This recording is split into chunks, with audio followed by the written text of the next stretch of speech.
Commander Kate Lawson stared at the holographic display with tired eyes. Another system gone, just like that.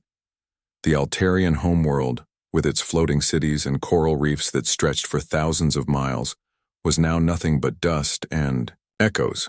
7 billion lives snuffed out in less than a day. The emergency council room was silent except for the soft hum of life support systems. Representatives from 12 different species sat around the circular table, their faces, or what passed for faces, showing various signs of grief and fear. Kate noticed how they all kept glancing at her, the human representative, as if they expected her to pull a miracle from her pocket. "The Zeridians will reach the Proxima system within 2 weeks," said Ambassador Zell, a tall, blue-skinned diplomat whose people had lost their homeworld 3 months ago. "After that, Earth will be exposed." Kate nodded, feeling the weight of responsibility pressed down on her shoulders. "Earth Defense Fleet is mobilizing everything we have, but our conventional ships are no match for the Zeridian dreadnoughts." "Then this meeting is merely to discuss the terms of our surrender," rumbled Gorvin, the rocky-skinned delegate from the mining colonies of Epsilon Indi. "No," Kate said firmly. "There's another option." She pressed a button on her wrist computer. A new hologram appeared above the table, a sleek warship unlike anything the Allies had seen before. Its hull was dark, almost black, with blue energy lines running along its surface like glowing veins. "The USS Defender," Kate said. "Our newest ship, built with technology we discovered in the Mars ruins 3 years ago." The council members leaned forward, suddenly interested. "Is it operational?" asked Ambassador Zell. "Yes, but it's never been tested in actual combat. The energy systems are unpredictable. We've had 3 accidents during the testing phase." "What makes you think this one ship can stand against an empire that has destroyed 17 civilizations?" Gorvin asked skeptically. Kate took a deep breath. "Because the technology isn't from this part of the galaxy. It's not even from this time period. The ruins on Mars were left by travelers from a future we'll never see, and they left specific warnings about the Zeridians." This caused an uproar around the table. Multiple voices spoke at once, some demanding explanations, others expressing disbelief. Kate waited for them to quiet down. "We need the right captain for this mission. Someone who understands both conventional tactics and can think outside established military doctrine." "You have someone in mind?" Ambassador Zell asked. "Yes. John Miller." Gorvin slammed his rocky fist on the table. "The disgraced captain who lost the Battle of Tau Ceti? The one who disobeyed direct orders?" "The one who saved 8,000 civilians at the cost of his career," Kate corrected. "The Zeridians don't think like us. We need someone who doesn't think like us either." Captain John Miller stood at the edge of the lake, skipping stones across the still water. Each stone bounced 4 or 5 times before sinking into the depths. His cabin, a simple wooden structure, sat behind him at the forest's edge. No electricity, no communications, no reminders of his former life among the stars. The sound of an approaching shuttle broke the mountain silence. Miller didn't turn around, just continued skipping stones as if he hadn't heard anything. The shuttle landed in the small clearing nearby. The door opened with a soft hiss and Commander Kate Lawson stepped out, her uniform crisp and formal. "They told me you'd be hard to find," she said, walking toward him. "Been here long?" Miller threw another stone. 5 skips this time. 2 years, 3 months, not that I'm counting. The galaxy's falling apart, John. I know. I may live off the grid, but news still reaches me." He finally turned to face her. His beard was full but neatly trimmed, his eyes clear but carrying a shadow of old pain. "Let me guess. You're not here for fishing tips." Kate handed him a data tablet. "The Zeridians destroyed Altair yesterday. 7 billion dead. Proxima Centauri is next, then likely Earth. We need you back." Miller glanced at the tablet but didn't take it. "The fleet has plenty of captains, better ones than me. We have a new ship. Something special. Something that might actually stand a chance." That caught his interest, though he tried not to show it.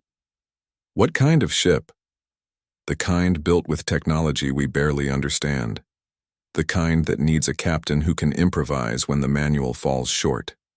Miller finally took the tablet, scrolled through the specifications. His eyes widened slightly. These power readings can't be right. They are.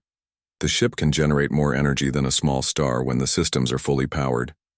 He handed the tablet back to her. And when those systems fail? Because they will. No one builds a perfect prototype. Then we need a captain who can keep flying when everything else fails. Kate held his gaze. You saved those civilians at Tau Ceti when your ship was falling apart around you. That's why I need you. That's why Earth needs you. Miller looked back at the lake, its surface now perfectly still again. For 2 years he had tried to forget the sound of bulkheads tearing, the screams over the comm system, the decisions that haunted his dreams. The crew? He asked. The best we could find, all volunteers. They know the mission is likely one way. Miller nodded slowly. When do we leave? Now. The Defender is in orbit. Final preparations underway. Lieutenant Samantha Green is your tactical officer. She's young but brilliant. Engineer Alan Rivera has been working with the alien tech longer than anyone else. Dr. Lisa Martinez is your science officer. Miller looked at his cabin one last time. It had been a good hiding place, but perhaps running hadn't been the answer. After all, give me 5 minutes to pack, he said. The USS Defender hung in Earth orbit like a predator waiting to strike. Miller stood on the observation deck, taking in the ship that would either save humanity or become his tomb. Its hull absorbed light rather than reflected it, creating an outline that seemed to shift when viewed directly. Quite a ship, isn't she? Said a voice behind him. Miller turned to see a man in an engineering uniform, his sleeves already rolled up despite the ship not yet being underway. Engineer Rivera, I presume, Miller said. That's me. The guy who's going to keep this beauty running despite physics occasionally taking a vacation. Rivera's smile was confident but couldn't completely hide his nervousness. The alien tech, it's not always cooperative. So I've heard. What's your assessment? Off the record. Rivera glanced around to make sure they were alone. The energy core is stable, but it generates power in ways we don't fully understand. Sometimes it seems to pull energy from somewhere else. The weapon systems are incredibly powerful, but they drain the ship in ways we can't predict. Miller nodded. And your professional opinion? We either save the galaxy or create a very impressive light show when we explode. Rivera shrugged. But if the Zeridians aren't stopped, we're all dead anyway. Fair enough, Miller said. Report to your station. We launch in 30 minutes. As Rivera left, Miller looked back at Earth below. Beautiful, vulnerable Earth. Home to 10 billion souls who had no idea how close extinction might be. His communicator beeped. Captain, came Kate's voice. The Zeridians have accelerated their time frame. They've just entered the Proxima system. Miller's jaw tightened. Understood. We're launching now. He tapped his communicator. All hands, battle stations. Prepare for immediate departure. It was time to see if one ship could change the fate of the galaxy. The mining colony on Proxima Centauri B never stood a chance. At least that's what the Zeridians thought. 5 Zeridian warships approached the small planet, their insect-like hulls gleaming in the red light of the dwarf star. Inside the lead ship, Fleet Commander Zrax clicked his mandibles in anticipation. His compound eyes reflected the tactical display showing the human mining operation. A simple task. The humans had only basic defenses here. Nothing that could stop even one Zeridian vessel, let alone 5. Begin standard approach, Zrax ordered, his translator converting his clicks and chirps into words his mixed-species slave crew could understand. Prepare to fire when in range. The scout ships moved ahead of the main fleet. These smaller vessels would destroy any orbital defenses before the larger ships moved in to bombard the colony. It was a pattern the Zeridians had repeated 17 times across the galaxy, always successful. The scouts accelerated toward Proxima Centauri B. On their scanners, the mining colony appeared nearly defenseless, just as reported. Without warning, a beam of blue energy cut through space, slicing the first scout ship in half. Before the Zeridians could react, a second beam hit the other scout, causing it to explode in a brilliant flash. What happened? Zrax demanded, his body posture shifting to alert stance. Where did those weapons come from? His tactical officer frantically worked the controls. Unknown, Commander. Our scanners show nothing. Wait. A ship appeared on their sensors where seconds before there had been empty space. It was unlike any vessel the Zeridians had encountered. Dark hull, blue energy lines pulsing along its surface. Impossible, Zrax whispered. Scan again. On the bridge of the USS Defender, Captain Miller watched the Zeridian fleet with cold determination. Tactical analysis, Lieutenant Green, he ordered. Lieutenant Samantha Green studied her console. She was younger than most officers of her rank, with short brown hair and intense focus. 5 ships total, Captain. We've eliminated both scouts. The 3 remaining vessels are repositioning. They appear confused by our sudden appearance. Miller nodded. As expected. Mr. Rivera, how's our cloaking system holding up? Engineer Rivera's voice came through the comm system, slightly strained. The power drain was significant, Captain. We can't cloak again for at least 30 minutes. We won't need to.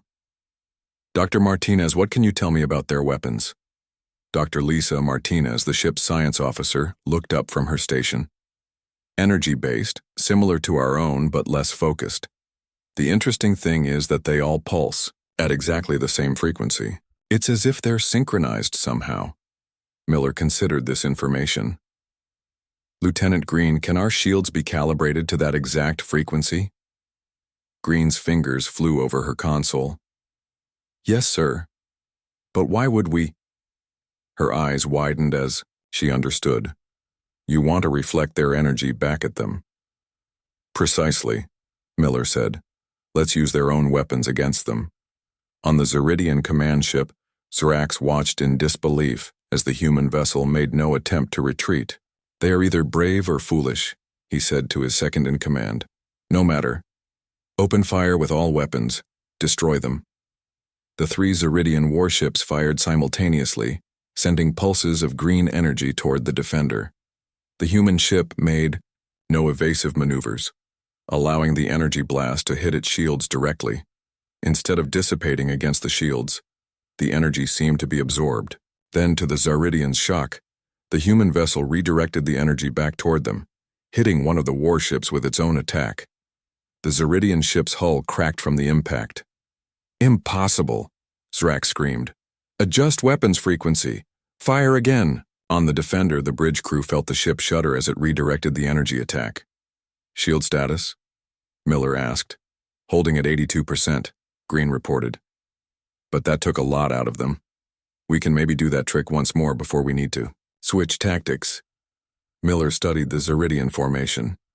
They had never encountered resistance like this before, and it showed in their tactics. Their ships moved in perfect synchronization, almost too perfect.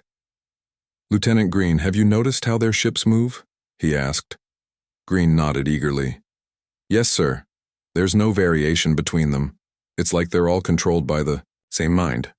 Or linked by some kind of network, Miller said. Dr. Martinez, analyze their communication patterns. See if there's a way to disrupt them. Working on it, Captain, Martinez replied. The Zeridians fired again, this time with different energy frequencies. The Defender's shields flared bright, blue as they absorbed some of the attack but couldn't redirect it all. Shields at 64%, Green announced. We can't keep taking hits like this. Miller's mind raced through options. Helm, bring us in closer to their lead vessel. Engineer Rivera, divert emergency power to forward weapons. Captain, Rivera's voice came through, alarmed. The experimental main cannon hasn't been tested in actual combat. The power surge could damage our own systems. We're out of options, Miller replied. Prepare to fire. The Defender moved with surprising speed for its size, closing distance with the Zeridian command ship. The enemy vessels adjusted formation, continuing to fire at the human ship. Their pattern just changed, Green said suddenly. The 2 escort ships are moving to protect the lead vessel. Miller smiled grimly. They're afraid. Lieutenant, target the space between the 3 ships with the main cannon. Sir? Green looked confused but followed orders. Targeting complete. Fire. The Defender's main weapon activated. Instead of a beam or pulse, it created a sphere of swirling blue energy that expanded between the 3 Zeridian ships. The sphere pulsed once, twice, then emitted a wave of radiation that washed over the enemy vessels. On the Zeridian command ship, chaos erupted. The mental link between Zeridian crew members suddenly went silent. For a species that had evolved, with constant hive-mind connection, the silence was terrifying. What is happening? Zrak screamed, feeling isolated in his own mind for the first time. Restore the link. His crew scrambled in panic, unable to coordinate without their mental connection. Their ships, suddenly operating independently rather than as perfect extensions of one mind, began to move erratically. On the Defender, alarms blared throughout engineering. Captain, Rivera shouted over the comm. The main cannon drained our primary systems. We're running on backups. Hold it together, Rivera, Miller ordered. Lieutenant Green, conventional weapons. Target their engines while they're disorganized. Green fired a series of precise shots, disabling the engines on 2 Zeridian vessels. The 3rd ship, the command vessel, turned to retreat. Should we pursue, sir? Asked the helm officer. Miller shook his head. Let them go, they'll spread the word. Humans fight back. Communications officer Peter Douglas spoke up from his station. Captain, I'm intercepting their transmissions. They're terrified. I'm hearing phrases like mind killers and silence bringers. For the first time in years, Miller felt something like hope. He looked at the Zeridian command ship as it fled at maximum speed. Send a message to Earth, he said. Tell them the Zeridians can be beaten. Tell them the Defender works. As the crippled Zeridian vessels drifted helplessly and the 3rd fled into deep space, word of the impossible human victory began to spread across subspace channels. After years of unstoppable conquest, the Zeridians had finally tasted defeat, and it was just the beginning. Captain Miller stood in the observation deck of the USS Defender, watching the stars streak by as they pursued the fleeing Zeridian command ship. The victory at Proxima Centauri b had been decisive but costly. The ship's experimental systems were showing signs of strain, and Engineer Rivera had been working nonstop for 36 hours to keep everything functioning. Captain, came Dr. Martinez's voice over the comm. I've completed my analysis of the Zeridian communication patterns we recorded during the battle. Meet me in the strategy room, Miller replied. Bring Lieutenant Green as well. 10 minutes later, Miller sat at the head of the table while Dr. Martinez displayed her findings on the room's holographic projector. The science officer's normally neat appearance was slightly disheveled after days of intense work. The Zeridians don't just communicate with technology, she explained. They have a natural telepathic connection that extends about half a mile. Their ships amplify this connection. Across vast distances, Lieutenant Green leaned forward, intrigued. So that's why they all moved in perfect sync. Exactly, Martinez nodded. But here's the interesting part. Their telepathic abilities operate on a very specific frequency of radiation. When our main cannon fired, it flooded the area with radiation that temporarily blocked their connection. Miller considered this information. Can we weaponize this knowledge? Create something that specifically disrupts their hive mind? I believe so, Martinez said. If we can recalibrate our secondary weapons to emit that exact frequency of radiation, we could disable their coordination without draining our main power systems. Get with Rivera on that, Miller ordered. In the meantime, we need to change our strategy. Lieutenant Green, your thoughts? Green brought up a map of known Zeridian territory. The Zeridians rely heavily on supply chains. Their main fleets can't operate without regular resupply from these stations. She highlighted several points on the map. If we hit these key supply depots instead of engaging their battleships directly, we could cripple their ability to continue their conquest. Miller nodded in approval. Smart thinking, Lieutenant. We'll start with this one. He pointed to a supply station nearest to their current position. Set course immediately. As Green left to relay the new coordinates to the helm, Engineer Rivera entered the strategy room. The bags under his eyes testified to his lack of sleep. "Captain," he said without preamble, "we have a problem with the ship's power core.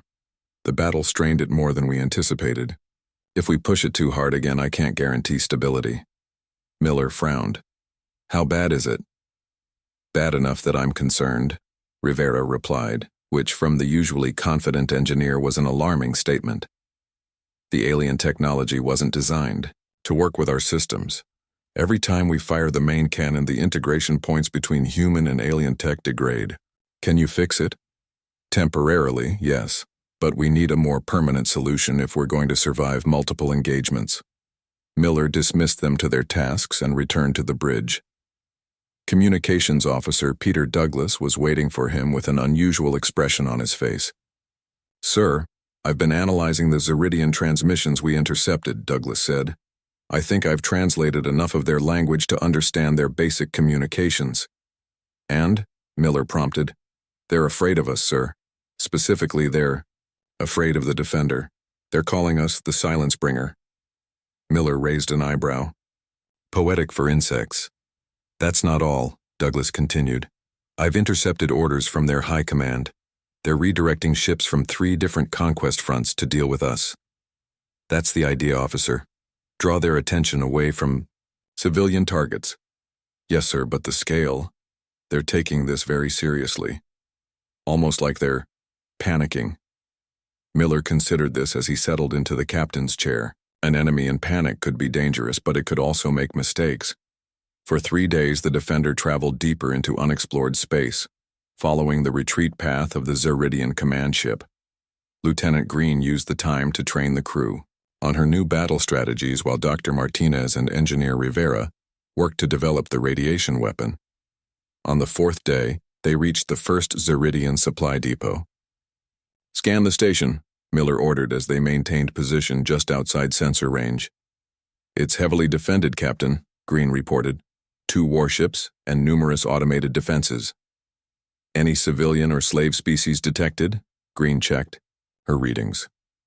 "None that I can detect. This appears to be a purely military installation." Miller nodded. "Perfect. Prepare the new radiation weapons Dr. Martinez developed. Let's see if they work." The Defender moved into attack position, still hidden from Zeridian sensors by its advanced cloaking technology. Once in range, Miller gave the order: "Fire radiation torpedoes." Unlike conventional weapons, the radiation torpedoes didn't create explosions when they reached their targets.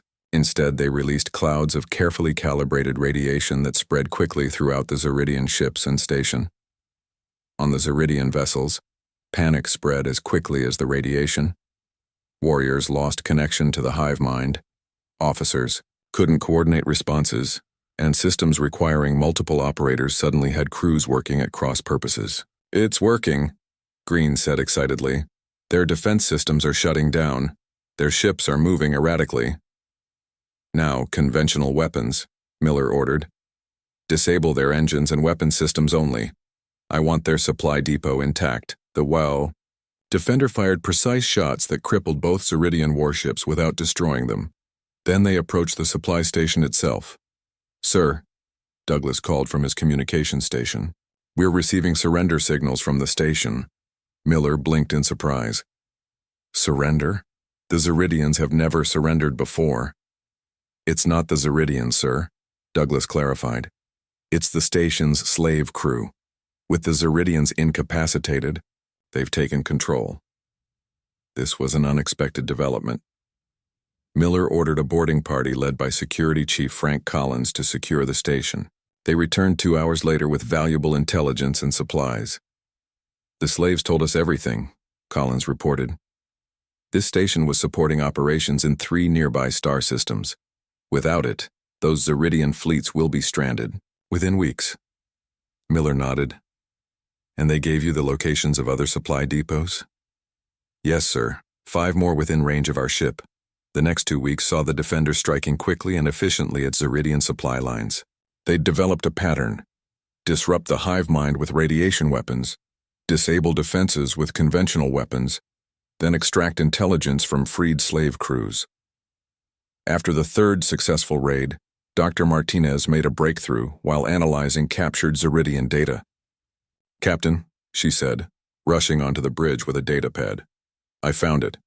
The location of the Zeridian command hub, their central hive coordination point for this entire sector of the galaxy."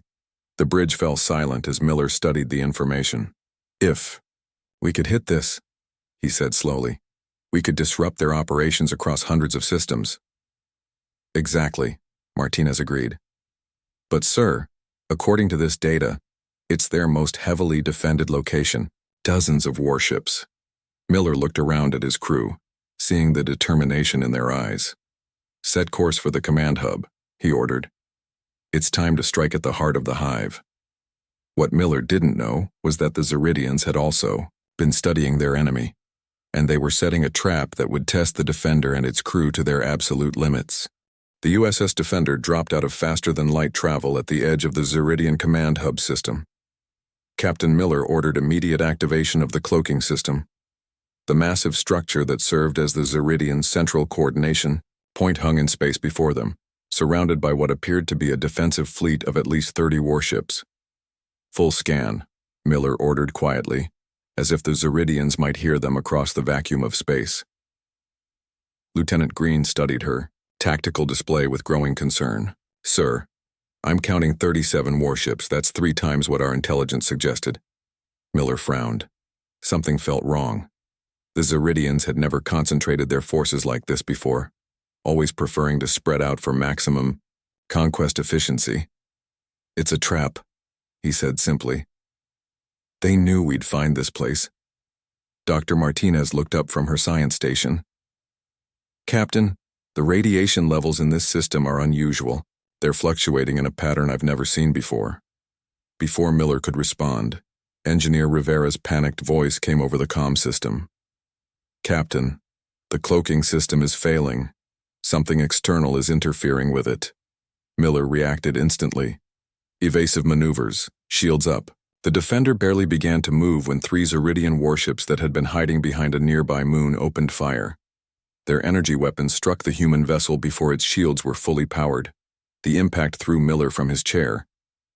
Alarms blared throughout the ship as smoke billowed from damaged consoles. Emergency lighting kicked in as primary power fluctuated. "Damage report," Miller shouted as he pulled himself back into his seat. "Hull breach on Deck 5, someone called out. "Engineering reports heavy damage to the power distribution system." "Weapons?" Miller asked. Lieutenant Green worked her damaged console. "Conventional weapons at 60%. The radiation weapons are offline." Miller made a rapid decision. "Get us into that nebula." He pointed to a dense cloud of cosmic gas nearby. "It might mask our energy signature." The helmsman pushed the engines to their limit, steering the damaged ship toward the nebula as the Zeridian fleet pursued. Multiple hits rocked the vessel before they reached the relative safety of the gas cloud. "All stop," Miller ordered once they were deep enough inside. "Minimal power only. Let's hope they can't find us in here." The bridge was in shambles. Several crew members were injured, and one console continued to spark despite attempts to extinguish it. Miller hit his communicator. "Engineering status?" There was no response from Rivera. Instead, First Officer Danielle Woods answered, her voice tight with stress. "Captain, Rivera is down. Head injury when a coolant pipe burst. Medical is working. On him now." Miller's stomach tightened. Rivera was the only one who truly understood the alien technology that powered their most effective weapons. "The core?" he asked. "Stable for now, but the integration points are failing. We can't use the main cannon, and most secondary systems are running on backups." As if to punctuate her assessment, the lights flickered again. Captain Miller ordered damage control teams to prioritize life support and shields. Dr. Martinez worked to reactivate the radiation weapons, while Lieutenant Green coordinated the ship's remaining defensive capabilities. For 6 hours, the Defender drifted silently in the nebula, making minimal repairs with limited resources. The Zeridian fleet patrolled outside, occasionally firing into the gas cloud, hoping to hit their hidden enemy. In the medical bay, Captain Miller stood beside Engineer Rivera's bed. The normally energetic engineer lay unconscious, his head bandaged, medical monitors beeping steadily above him. "How is he?" Miller asked the ship's doctor. "Stable, but he won't be returning to duty anytime soon. The blow to his head was severe." Miller nodded grimly. Without Rivera's expertise, their chances of repairing the ship's advanced systems dropped dramatically. He was about to return to the bridge when a massive explosion rocked the ship, throwing him against the wall. The lights went out completely, for several seconds before emergency power restored dim illumination. "Bridge report," Miller shouted into his communicator as he ran through the corridors. "They've found us, sir." Lieutenant Green's voice was nearly drowned out by alarm klaxons. "They're using some kind of energy pulses to detect us in the nebula." When Miller reached the bridge, the main view screen showed 3 Zeridian ships, moving into the nebula, firing methodically in a search pattern that was quickly closing in on their position. "Can we move?" Miller asked. "Engines are at 30%, the helmsman replied. "Not enough to outrun them." Another hit rocked the ship. Shield status alerts flashed red on multiple displays. "Sir," Communications Officer Douglas called out. "I'm detecting Zeridian boarding craft approaching." Miller's expression hardened. "Security teams to all airlocks and vulnerable points. Arm all crew members." The next impact was different. A grinding sound of metal on metal as a Zeridian boarding ship attached itself to the Defender's hull. "They're cutting through on Deck 3, someone shouted. Security Chief Frank Collins led a team to repel the FI. Boarders, but reports soon came in of Zeridians breaching at multiple points. The insectoid warriors moved with frightening speed through the corridors, their natural armor deflecting many direct hits from the human weapons. On the bridge, Miller made a difficult decision. Evacuate all personnel from decks 3 and 4. Seal them off and vent the atmosphere. First Officer Woods looked at him in shock. "Sir, we still have people fighting down there." "I know," Miller said grimly. "Give them 2 minutes to reach emergency shelters, then do it." Those 2 minutes felt like hours. Some crew members made it to safety, others did not. When the decks were vented, the explosive decompression killed many Zeridian boarders, but not all of them. Their armor allowed them to survive briefly even in vacuum. During the chaos, Dr. Martinez worked frantically in her lab. She burst onto the bridge just as reports came in that the Zeridians were regrouping for another boarding attempt. "Captain," she called, "I've analyzed their detection pulses. They're using our own radiation signature against us." Miller looked at her with sudden interest. "Explain." "The alien technology in our ship emits a unique radiation pattern. They've figured out how to detect it. But I think I can reverse the process, create a pulse that will temporarily blind their sensors." "Do it," Miller ordered immediately. Meanwhile, Security Chief Collins reported that the remaining Zeridians had been contained, but more boarding craft were approaching. The shields were failing, and the Defender couldn't take much more punishment. Miller called an emergency meeting of his remaining senior officers in what was left of the strategy room. Lieutenant Green was the last to arrive, her uniform torn and stained with what looked like Zeridian blood. "We cannot win this fight," Miller said bluntly. "Not directly. But Dr. Martinez has a plan that might give us a chance to escape." As Martinez explained her sensor-blinding pulse idea, Lieutenant Green studied the tactical display showing the Zeridian fleet's position. "Wait," she interrupted, her eyes lighting up with sudden inspiration. "What if we don't just blind them? What if we make them see what we want them to see?" Miller raised an eyebrow. "Go on.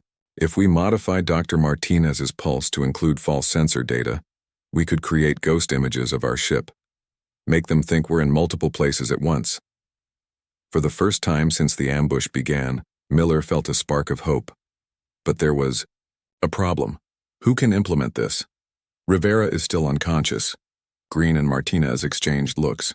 "Between the two of us, we might be able to figure it out," Green said. "But we'll need access to the core systems." "Which means going through sections currently crawling with Zeridians," Martinez added. Miller nodded gravely. "I'll lead a team to clear the path. Get ready." As they prepared for what might be their final mission, the ship's long-range scanners detected a new threat.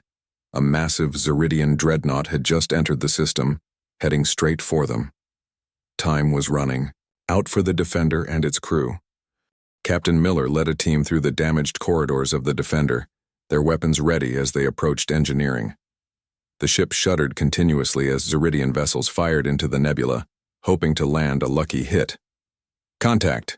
shouted Security Chief Collins as 3 Zeridian warriors appeared at the intersection ahead. Their insect-like bodies moved with unnatural speed, mandibles clicking as they raised their weapons. The human team took cover and returned fire. The narrow corridor worked to their advantage, limiting the Zeridians' ability to use their superior agility. After a brief but intense firefight, the aliens lay dead. "We need to move faster," Miller said, checking the time. "That dreadnought will reach firing range in less than 30 minutes. When they finally reached engineering, they found it partially barricaded by crew members who had been defending it since the initial boarding. Inside, Dr. Martinez and Lieutenant Green were already working on the modifications to the ship's systems. "How close are you?" Miller asked, positioning his team to defend the entrance. "Almost there," Green replied, without looking up from her work. Her fingers moved rapidly over the control panels. "We've isolated the radiation signature and created an amplification protocol. The pulse should create at least 5 ghost images of the defender. The Zeridians will see 6 ships instead of 1, Martinez added, each identical to us on their sensors." Miller nodded. "And the blinding effect?" "It should last about 3 minutes, Martinez said. "After that, they'll realize the trick." 3 minutes is all we need, Miller said grimly. "Can you rig the pulse to mask our warp signature as well?" Green looked up in surprise. "You want to make a blind jump to warp? In our condition? It's that or certain death." Green exchanged glances with Martinez, then nodded. "We can do it, but I need to access the command functions from the bridge." "Then let's get to the bridge." Miller helped them gather their equipment. "Collins, take point." The journey back was harder. More Zeridians had boarded, and the team had to fight through multiple groups. By the time they reached the bridge, they had lost 2 security officers, and Miller himself was bleeding from a cut on his forehead. "Status?" he demanded as he entered the bridge. First Officer Woods looked up from the captain's chair. "The dreadnought is 17 minutes away. Our shields are at 28%. We have multiple hull breaches on the lower decks." And Rivera, still unconscious, but stable. Medical has him in a protected section. Miller turned to Green and Martinez. "Get to work, you have 10 minutes. As they rushed to implement their plan, Miller received unexpected news. The ship's doctor appeared on the view screen. "Captain, Engineer Rivera is awake. He's weak, but lucid, and he's asking to speak with you." Minutes later, Miller stood beside Rivera's bed in the medical bay.